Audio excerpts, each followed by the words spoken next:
I think you are much more simple-minded than you realize. Let me show you the picture here. Oh, really? Yeah. This textbook shows, and I got all the textbooks beside me, that a human and a bird have a common ancestor, which was an amphibian. Let's see. Let me find a family tree that they show. Here, because I mentioned about the frog and the prince, okay? They have these textbooks with these charts all the time showing all these animals going back to a common ancestor. Do you believe you have a common ancestor with a strawberry, Dave? Yes. Okay. You're welcome to believe that. That's not science. That's a religion. Yes, it is science. Nobody's It ever seen a absolutely is strawberry. science. Dave, nobody's ever seen a strawberry produce a non-strawberry. You might get a bigger strawberry. Or That's not but it's what still a strawberry. evolution says happens. Nothing in evolution ever says that dogs produce non-dogs. Nowhere is that said. What does that have to do with anything? Okay, Dave, calm down. Let's take that statement. Nowhere does evolution say dogs produce non-dogs. Is an amoeba a dog? No. Just yes or no.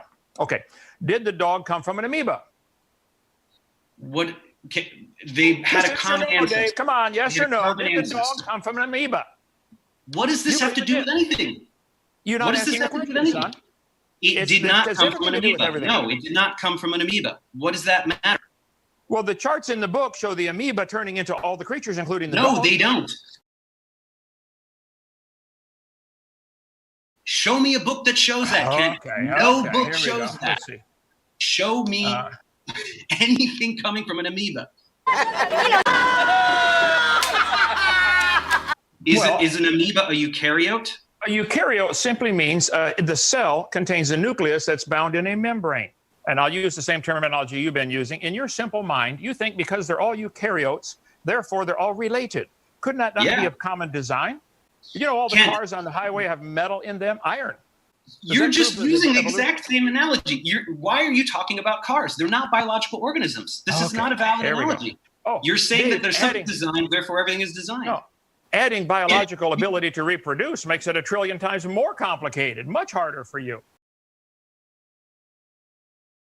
They're eukaryotes, Kent. They're all eukaryotes. Did the protista turn to a pine tree and a human? This chart says they did. This is what kids have to learn in school. You do believe a protista became a human and a pine tree. Over 2 billion years. Yeah.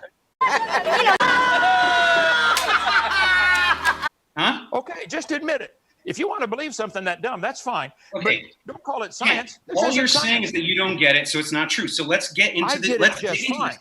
Ken, we're not getting anywhere with this. You're going to take all the animals forever. Let's talk about genetics. Let's talk about genetics. What? Somewhere for the protista to become a human, new information. So you don't want to answer my questions, and you're just going to go on and on and on and on about protists turning into whatever you want to talk about. I want the audience to see what a dumb religion you guys have chosen to follow. Not a religion. It is a religion. You believe. No, there's no moral code. There's no social structure. There's no imagine. Here you go. Put your name on right here. Okay.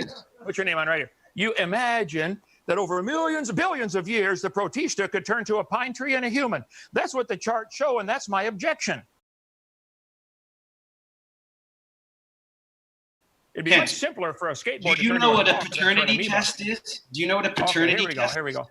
202. Alt-DV 202. You asked for, here is a tree of life used in the textbooks that shows humans and arthropods and worms coming from a single cell, sponges. Do you believe we all came from sponges, Dave? Do you believe this textbook is right? You do, okay.